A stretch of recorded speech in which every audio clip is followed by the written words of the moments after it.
Hello. What's up? How are you? Good. Rocking the hat bun today. Wow. It Things looks that will- cool. I feel like I've seen it before, but Things that will never catch on. You've seen this before?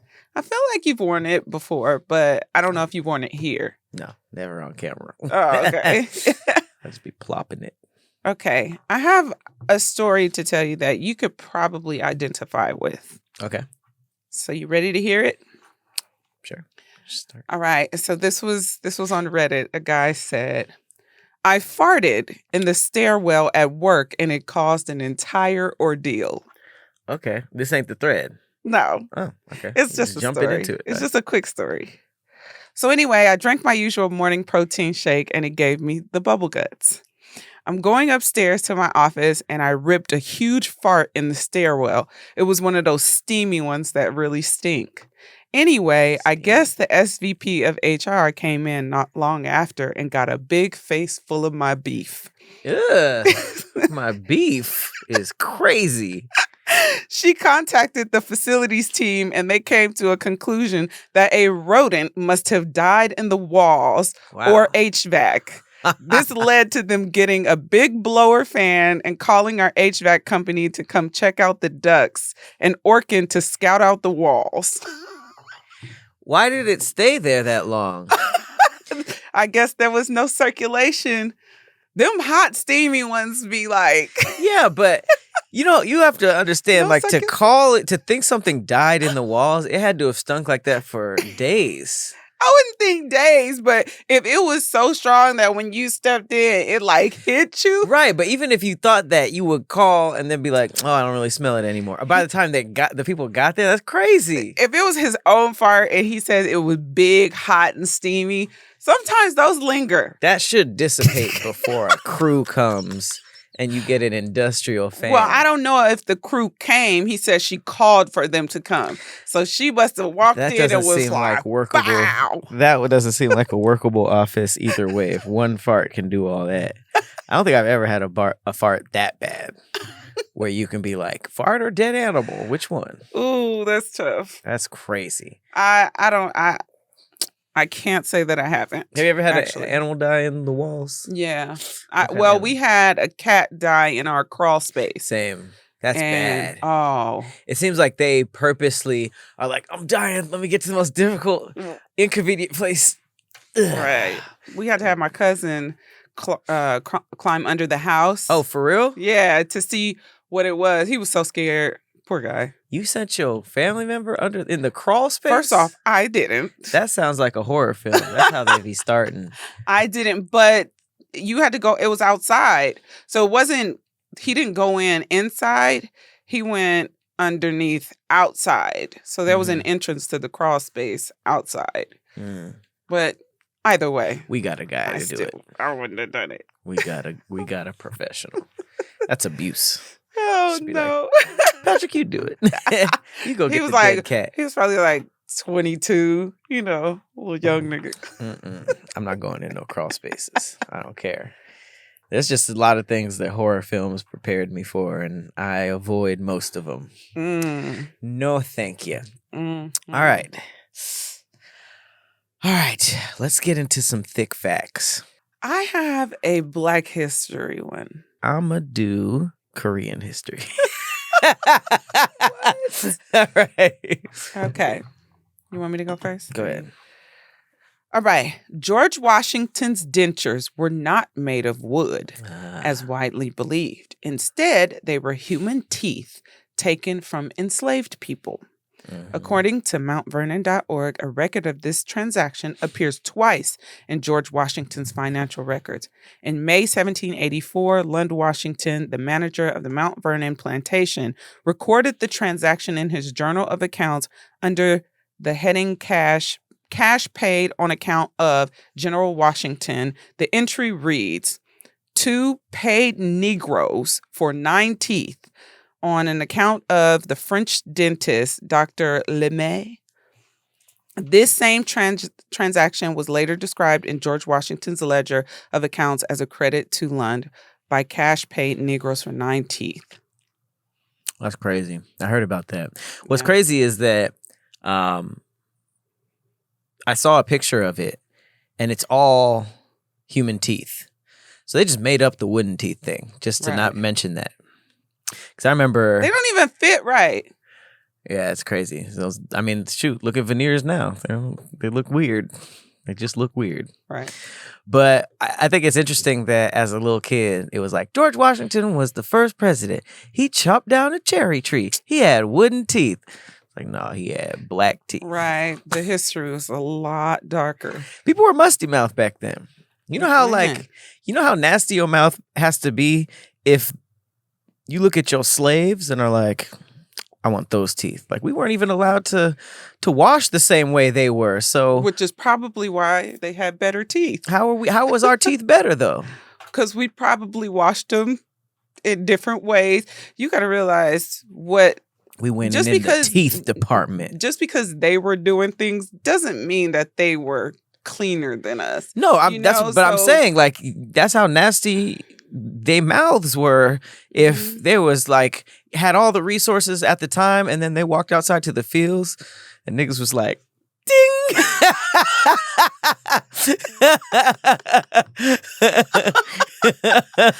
It's hot as hell today. Not the Mentos. They was like, damn. That's some bull. Those. That's some bull. How could I be even more racist? Oh my God. I'll speak through actual black people teeth. That is crazy. You got a slave's mouth. I mean, I wonder, like, why did they tell us he had wooden teeth? Like, who made that up? And how did that catch on and become damn near a fact? Because I think it's weird, because I feel like if they would have taught us that as kids, it would have been like everything else. It would have just been like, oh my God, that's messed up. But, probably make the black people in the class feel a little like, what? Soften the blow. Soften the blow. I understand waiting until middle school and high school to even bring it up. But they be lying then too.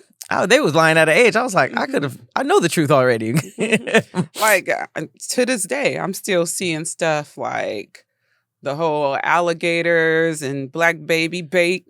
To catch alligators using black babies and stuff like that. I'm still finding out about a lot more of the dark history. We read the dark stuff but the pitch black stuff. Oh yeah, we're coming out. We're in the fuck the dark web. We're in the black web now of shit that was going on, and we have to like stay educated because we don't know like where the history books is gonna take us in the future.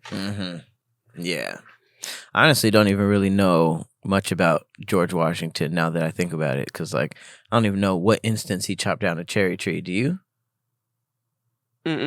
Yeah, so probably didn't. And then everything I heard about him was like cartoony, like the wooden teeth and stuff. So I don't. Besides, he looked weird as hell. He is the strangest looking man in history. Buy a wig. That nigga was bald on the top, but had powdered wig on the side. Shit was crazy. All right. Korean history. You ready? Yep. So this is crazy. In 2012, in an attempt to reduce the number of people ending their lives by jumping off of the South Korea Mapo Bridge, the bridge was renamed the Bridge of Life and was decorated with reassuring messages. The number of people jumping actually increased by more than 6 times the following year. Why would that? I would think that would work too. Bridge of Life, little signs that are like, you could do it, stay strong. Why did that encourage more people? That's crazy. That's insane. Whoever came up with that, they probably have some really good psychology behind that. The Bridge of Life. Good explanation. And then the shit increase. They probably looked them at psychologists them were like, theoretically. This is supposed to, you can't win them all. Damn. Yes. Goodness gracious. That's crazy. I would think that would work. You see, there's like maybe pictures. It's I don't want to hear that shit. Little light up rails. But I could understand if it didn't change and people just ignored it. The increase is what's crazy. What's the what was the phrase again? The Bridge of Life?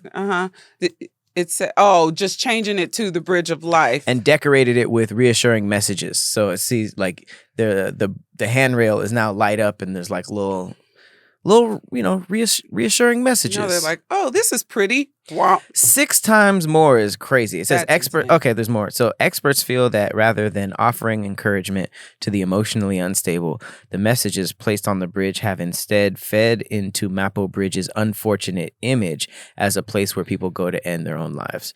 The tragic association is unlikely to be uncoupled anytime soon, and in light of the sobering results of the first full calendar year of the Bridge of Life project, a growing number of people are calling for physical rather than mental countermeasures, such as glass walls and nets to prevent or catch jumpers. I didn't know that was on the table. That should have been first. Yeah. High walls, high rails. Mm-hmm. Nets is crazy, but I mean... Because, like, how many of those were accidental? And it just got ruled as... Before, like, rails and stuff like that, couldn't you just fall off? Like, people trip and fall? I doubt it, though. These are some pretty high rails. But I would have definitely opted into the physical as opposed to the psychological. But, yeah. Them little nets that be under amusement parks and, like, those leap of faiths and stuff. Mm-hmm. That'll definitely deter people. Or people would just start doing it because they know it's there, What? Because they know that the high walls are there? No, the net. Oh. Yeah, that's crazy. A little psychological failure, I guess we could say. Yeah. Psychological failure. That's crazy. All right, what are we talking about today? Nurses. What's the most shocking, bizarre, or unexpected confession a patient has ever made to you right before they passed away? Deathbed confessions.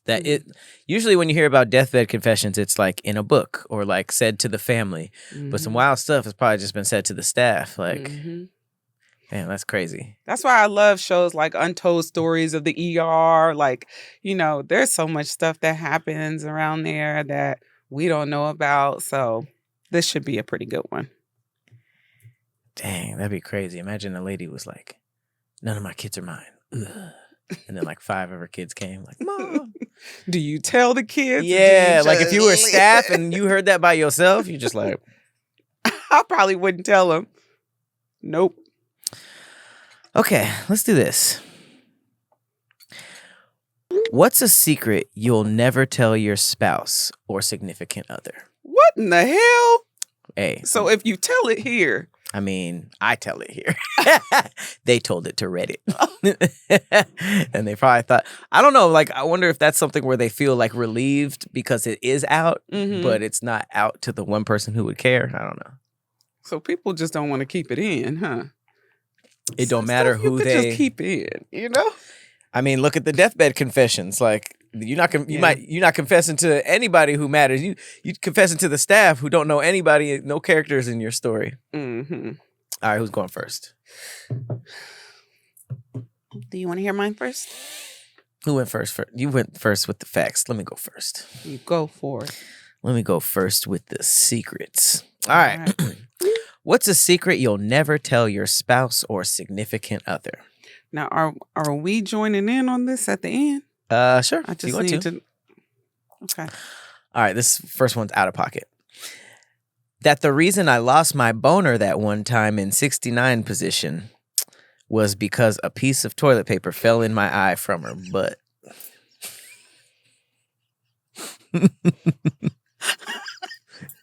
Then somebody said, I guess that comment did really well. So he said, thank you so much for the upvotes. My first platinum is about toilet paper falling in my eye. To add some details, we do have a bidet. The toilet paper was probably from paper she used to dry herself after the bidet. So no pink eye from me.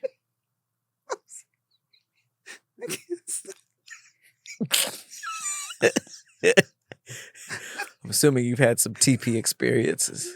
Of course, but not falling in his eye. Eye is crazy. So he was eating coochie and I can only imagine they had to probably get up and he looked like Rocky. He was probably slapping his eye like, what was that? and it's stuck. If there was boo-boo on it, that means it was probably stuck. Oh, shit. Okay. Next up. All right. So my first word was a hit. That emotionally and sexually charged night we spent sharing a bed, drinking, and talking all night, I didn't keep getting up to pee. I kept getting up to have intense, explosive diarrhea. Edit. We did not have sex that night. Wait. What was the first part of that one? He said it was emotionally and sexually charged, Oh. but they were sharing a bed, drinking, and talking all night. So he probably was like, his digestive system keeping was it at charged bay. as well. You know, he probably did the whole like, let's not keep it sexual. I want to connect with your brain. She was ready to fuck, and he's like, no. She wrote him. It might have. Would have been a whoopee cushion, except the air is boo boo. All right, this one is insane. One time I left my younger daughter. One time I left my younger daughter, which was the middle child, in a hot car and forgot she was there. Oh, no. My wife and my oldest daughter had gotten out and went into a theater where the oldest daughter had her dance recital. I parked the car about 100 feet away, and for some reason, maybe because my wife and daughter got out, my stupid brain just decided to go into kid-free mode. To say I panicked 10 minutes later when I remembered would be an understatement. I was mid-conversation with someone, and then I remembered her and just turned and ran. No explanation. I sprinted to the car, but knowing it was only 10 minutes, I knew it would be okay. There she was, a little sweaty, but just sitting there looking around. Smiled when she saw me. This memory haunts me. I frequently lose sleep or have to pull my mind off of it. The thought of what would have happened and how easy it was to forget her will never leave me. Always double check for your kids, folks, even if you think you're good or have a great memory. That is crazy. 10 minutes is insane. That day split into two very different timelines. Probably three. One would have been like, I told my significant other, possible fight, possible split up, right? Right. But the other two was like, oh, thank God. Like, if he wasn't religious, he better be now, because Jesus was just like, hey, remember? And it wasn't bad. I don't know how long it takes, but if he just forgot, that could have been prison. Imagine how hot she was, though. Murder. A little kid. Little kids to me, they don't sweat like easily, you know? So she had in a hot car too. Right. So to be sitting 10 minutes, can you imagine when you're sitting in the car and you feel hot? Immediately you're like too hot. I'm like, God damn, I need to turn on the air. So imagine just sitting there and it gets to that point and 1 minute, 2 minutes, 3 minutes. Like, but you don't even, you're probably at an age where you're not like, oh shit, this is bad, I could die. You're just like, maybe she was sitting in a shaded part of the car. Hopefully. I'm assuming if you had the courage to put this out, you're still, this is like, people could change how they look at you for this. So absolutely. I'm sure a little sweaty, he's still putting some, he's got to be putting some bandages on the story a little bit. Absolutely. Because I'm thinking 10 minutes in a hot car is like sweltering. She was probably crying. He's like, yeah, she was sitting there happy to see me. I don't know how, I'm sure she was happy to see him because that breeze. Right. And I always think about this because, like, being, like you said, being in a hot car and stuff like that, almost all of my references are in California. I forget that most of the world is way hotter. The South, the Middle East, Africa, like there's just places that are just hotter in Asia. Vegas, Palm Springs. Right. Like most places are hotter. So it's just like that added, people just are used to sweltering weather. So that could have been bad. I probably wouldn't have even given that to Reddit. Right. No way. Needs to do better. I stay 10 to 15 minutes in the car before coming up into the house. I'm not ashamed of it or something, but I like some me time to be private and not judged. They don't feel comfortable telling. Doesn't everybody do that? Damn near. Addendum. It's mostly so that the stress from outside won't bring it. It's rough spelling. Butchered. It's mostly so that the stress from outside, I won't bring it to our home.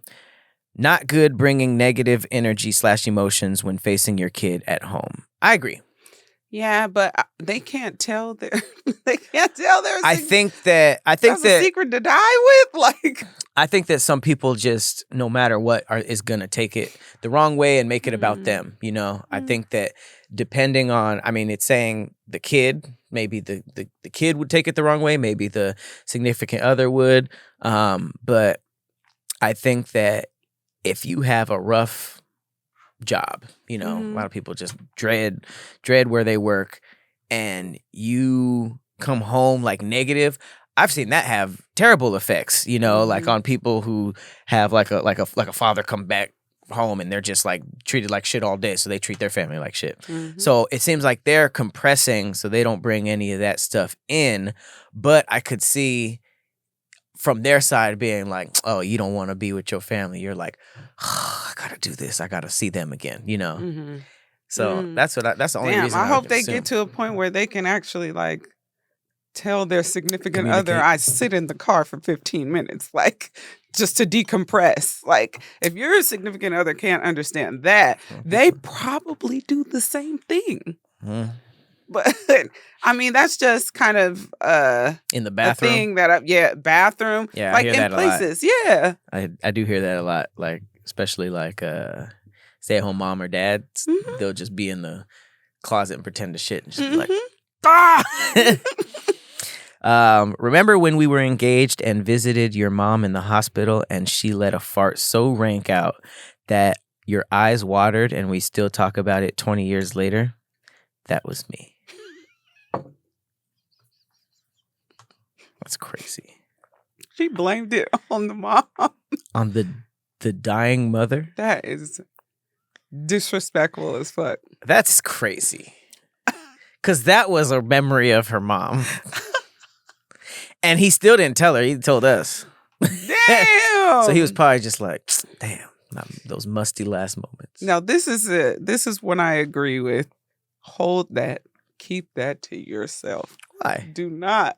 Because it's probably something they laugh about, you know? Yeah. But then oh, no. I think it's been too long. Yeah. Like, if it was a joke, you got to tell her, like, the same day, a couple days later, a week later. And then you'd be like, damn, that was me. And she'd be like, what the heck? You know? But, like, years and years where it just set as a memory, like, to, like, way ahead of time, be like, by the way, I farted. Just like, you weird. No, just keep blaming it on the mom and laugh at that point. That's crazy. I sleep better alone than with her. Hallelujah. She loves sleeping together. Usually we pick up a 2 single person mattress. She said, I don't know the term for it in English, and push them together on the floor. We have separate blankets. I'm really sensitive to heat and hardly feel cold. With her, she's the opposite. She's cold all the time, even when I'm hot. So compromising a room temperature, it's often complicated, especially since she sleeps poorly when I turn the fan on. Sounds like hell.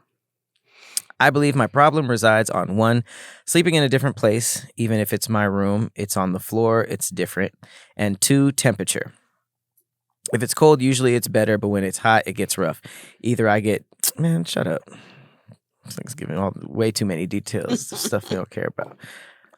We got the gist. They say we don't. You cannot tell her. We don't live together at the moment, but she's been making suggestions such as sleeping more at my place, and he doesn't want to. Ooh. Well, that's not just a secret he has to keep. That's a decision he has to make. Like, ooh.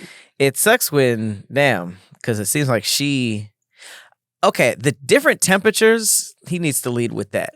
It'd be like, we can sleep together sometimes, but maybe you go in this room that is heated, and I'll take this room, which is cooler, you know? I think in these instances, this is where compromise really comes into play, where you should consider moving into a larger place so that each person can have their own bedroom. I'm a huge proponent for that. Like each person has their own bedroom so that, you know, if need I fully be, agree with that. Yeah, you can sleep in your bed. I can sleep in mine. If I want it to be warm, and you want it to be cold, then we can do that. But saying I don't like sleeping with her, ooh, yeah, you got to figure something else out. I don't know. I feel like there's two stages of like a couple sleeping thing. It's just like the whole cute, like, oh, we're getting cozy. And then there's like, all right, I actually want to go to sleep now. And those, it seems like there's a very quick divide, whether it's on the couch or in a bed. You kind of just like together. Then you're like, all right, sleep time. Like, I don't know anybody who sleeps in a human cocoon. That seems awful. He has to do baby steps. Like, give her baby step hints to the point where he starts to see that she gets it, you know? So it's like, because you start to know your partner, and you can be like, oh, he hates it when I do such and such. But if you're just like dealing with it, you're frustrated, but you just like, you don't want to make her feel bad. You're like basically coddling her feelings without like letting her know like you're uncomfortable. Because I'm sure if she knew that he was uncomfortable, if she loves him or whatnot, I would think that she would be like, okay, well, what can we do to fix this? You know, versus just being like, well, I just want to sleep with you, and I don't care that you're fucking be miserable about with to me. blow up while we're be miserable with you know? me.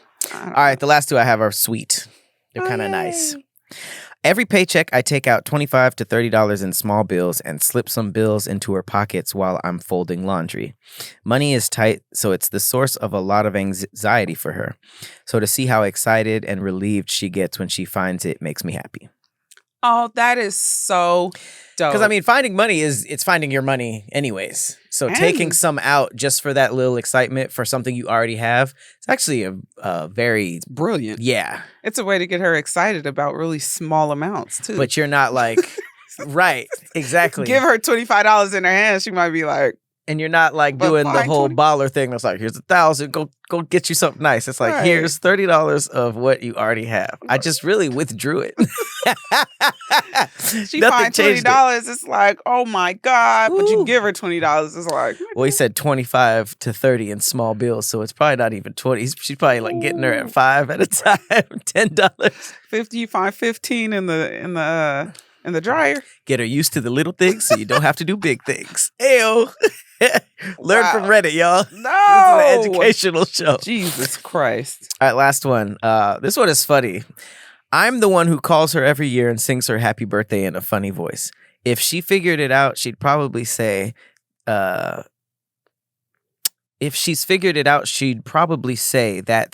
what she'll never tell. Hang on. Oh, I get it. If she's figured it out, she'd probably say that's what she'll never tell. So basically, if she was responding, to that post, she would probably say, he thinks, I don't know, it's him leaving these funny messages. Yeah. Somebody said she knows she loves it. Yeah. And then somebody under that was like, is he calling from his phone? Imagine she been new. It's just Patrick pops up. Happy birthday. My pie. You want a pie for your birthday? All right. What you got? Let's switch gears here. Let's get dark. Nurses, what's the most shocking, bizarre, or unexpected confession a patient has ever made to you right before they passed away? Okay. An old lady told me she had a 22-year-long affair with a bus driver. Oh. And all 5 of her adult children might be his. Oh, my example. Yes, your example was the very first one. She shit. said, I did not pass that along. All 5? Because she might think she has to confess this to get to heaven. So if she's almost out of there, she has to be like, Somebody hear me out. Damn, that's a lot to carry around with you. All 5 of the kids might be the bus drivers. So she was hitting raw throughout that whole time. Oh my! Imagine if the husband was like impotent or something, or if he couldn't have like kids for real. He knew like 22 years is a long time. Well, he wouldn't. Why would he test for impotency if she was getting pregnant? Well, sometimes people know ahead of time. What? That they can't have kids like that. Oh, like if okay. Like there's something will happen, you got hit down there or something, something malfunctions and they kind of find out. That's tough. I've had a few people casually tell me I'm going to die today. The first time someone who was awake, alert, and not in distress told me that, then died later that day, I was spooked. Then I learned to believe them. Oh, so the confession was, I'm dying today. Yeah. Man, that's spooky. Why don't you not believe the person who feels that way? Because she said that they were awake, alert, and not in distress. So the nurse is not going to be like, oh, yeah, you're going to die today when you're awake, alert, and not in distress. Yeah, but if they say it, they know how they feel.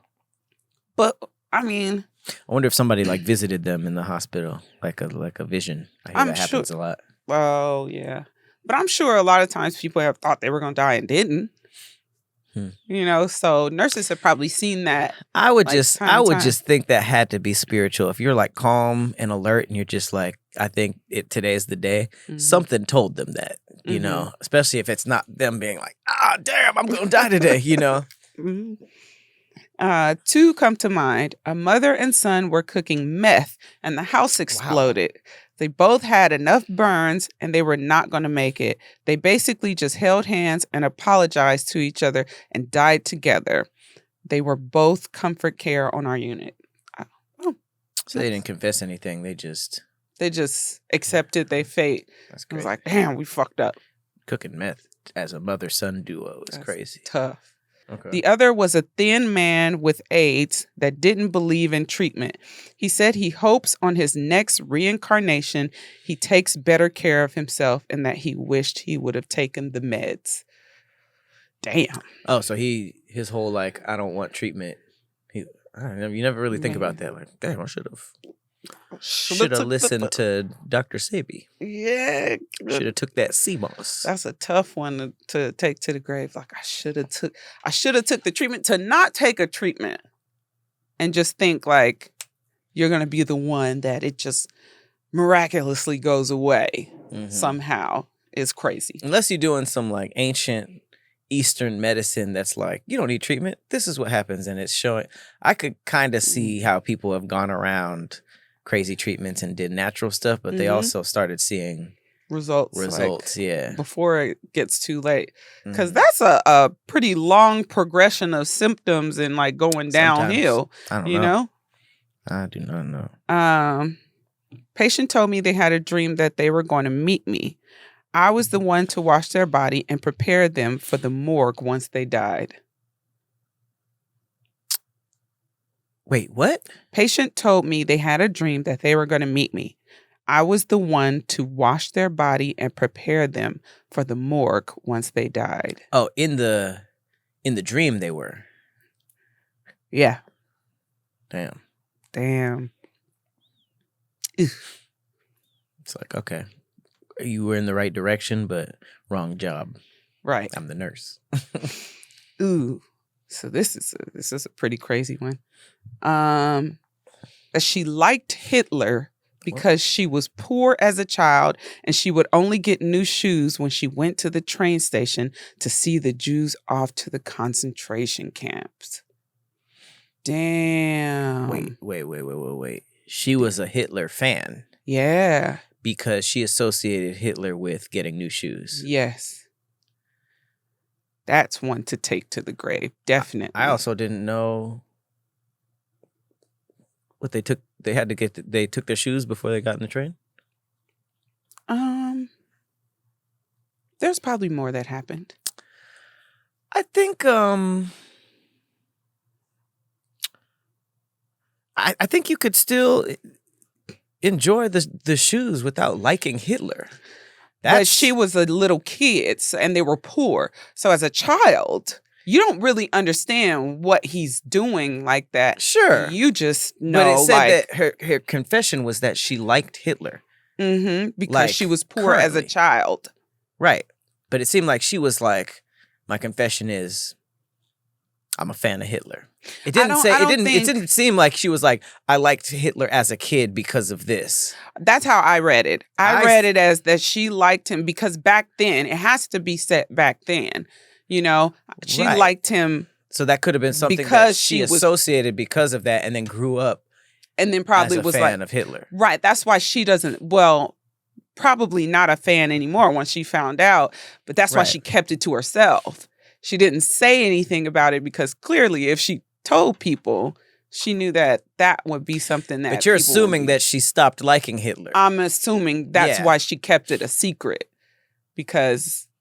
I'm kind of going the opposite. Mhm. I'm thinking she's like, I would never tell somebody because of the current judgment. If it was like, I used to like Hitler because of Mhm. this, I could see her telling people that, like, you know, what's crazy. When I was a Yeah. kid, I liked Hitler because I associated that with something else. Isn't that crazy? But I Mhm. feel like if you keep it to your deathbed, she Mhm. was like on some, like, I could never tell my friends this. But I think either way, even if she did or didn't stop liking him, she probably couldn't tell anyone either way. I feel like a deathbed confession, You think she was still I a fan? think she associated young with I like him, and then grew up like Mhm. I'm not going to talk about this because So even finding out his atrocities, you think she continued to like him? if it was a deathbed confession, Mhm. yeah, I would say so. Because then, like, Damn. who's going to judge her for that situation as a child? Like she was in a bad situation too. You know, she Mhm. had to go there just to get some shoes. Mhm. So I would assume you would keep it till your grave. That might be the because- craziest of the confessions I think we've read. Yeah, Yeah. absolutely. And that is one I understand her keeping a secret. I mean, we can't sit here and act like he didn't have fans. I mean, you see that Right. Netflix is dropping all these documentaries about how good of a public speaker he was. Like he Mhm. had hella people that were on his side. So For sure. I'm sure that them people had kids too. You know, Mhm. Whew. That was a tough one. Patient once told me he wished he had worked less and spent more time traveling and being with friends and family. He died the next day, not on my shift. It stuck in my head. A few years later, I retired, and this was one of the reasons. It changed my perspective. Yeah, I wouldn't say that's like a.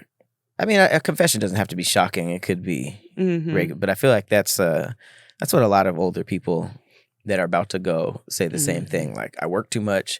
I put all this stress and energy into all of these things and missed out on all of this. I think it's so impactful because it made our writer change their entire life. Like they Yeah. quit and said, okay, let me get up out of here, so I don't have this same confession, when I'm at that point. I think that's the craziest thing to do to find, like, that's beautiful to have like somebody on their way out of life be like, yo, don't do this. For you to just be like, I'll humbug and then keep working and doing the Right. same thing. You're going to be like, damn, somebody told me that back there. Mhm. Just like that gondola ride with the old people sleep. Mm-hmm.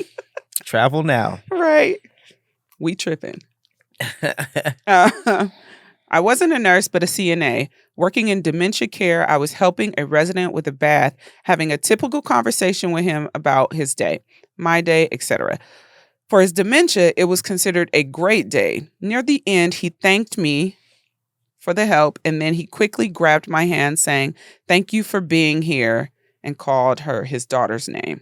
She hadn't visited him in a long time.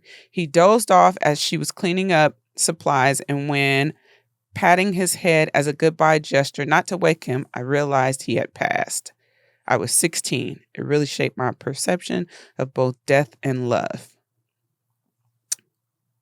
So probably one of the only somewhat positive stories I've heard coming out of dementia, Mm-hmm. because at least he got that moment, even though it wasn't real. She served as his daughter for him before Mm-hmm. he left, so he got that. Maybe he got that closure. Mm-hmm. What if he was just like a hell of a patient, and then that day he was just What, like mean? Mhm. Oh, like he was a hell of a patient? Oh, Mhm. yeah. Brought a pediatric patient back for emergency heart surgery, about 14 years old. He was very nervous. Outlook looked grim. I held his hand as they began to induce anesthesia. He looked like he was about to cry. I told him there was nothing to worry about. He was going to be just fine. He gripped my hand super tight as the propofol took hold, looked me in the eye and said, "I'm going to die, aren't I?" I told him I would be there in the PACU when he wakes up. He died on the table. I was the last thing he ever saw. 8 years later, I still think about that kid. I still see his face, the fear in his eyes. I still feel guilty that I lied right to his face. So she must have known he wasn't going to make it out of that surgery. How old did they say he was? 14. Oh, damn. Mm-hmm. Yeah, that's scary. Like, you grow up. No, you can be just fine. And then... What was she supposed to say? Yeah? I mean, maybe. I don't know, but I could see how that would haunt her. That's so scary because, like, growing up, you find out so many things about death that I feel like make you somewhat more comfortable with it as you inch towards it. The first comment is exactly what you said. Oh. So what are you supposed to say? Weird to laugh at? Oh. What are you supposed to say to someone who tells you, I think I'm going to die today? Okay, good luck. Like... I don't know. Saying you're not going to die might be like, okay, thanks. Thank God, But saying like, maybe, or, I don't know. I don't have bedside manner, but I think that people who are around that a lot should maybe be taught about things to say or like all that I kind of stuff. definitely would have probably said the same thing as her. No, you can be just fine. Right. But now she feels bad. Yeah, and we don't know what would comfort somebody. It's hard for us to say. You just have to go back to that moment, and in that moment, I think she made the right decision. Like, what else do you tell a 14-year-old boy? Like, I would rather hear, I don't know. Oh, no. I don't know. You think so? I think that one is telling a patient going into surgery. I think that telling into surgery. Yeah, he was going into surgery, and he said, "I'm going to die, aren't I?" In that moment, I feel like she said the right thing. Like, no, you can be just fine. I'll see you in recovery. Yeah, I guess that's what you're supposed to say. Yeah, I don't know. The surgery thing, yeah. I thought he was just like, man, damn. I don't know. Oh, no. I hope they're taught what to say and they don't have to freestyle with stuff like that. Hopefully she was just new. Mm-hmm. But yeah, it's tough. Worked as a social worker in a nursing home. So many people have killed people and gotten away with it. A large majority are haunted by them close to the end. That wasn't a confession. That was just a little story. Yeah, that was insane. There's so many more like stories that I might have to do a part 2 because there was... Yeah, I wish there was a collection of like some juicy ones, because the ones that are just like be yourself, love your family, travel more, like those. Those are cool, but it's like I think I read too deep into the word confession. Mm-hmm. But damn, I don't know what I would say.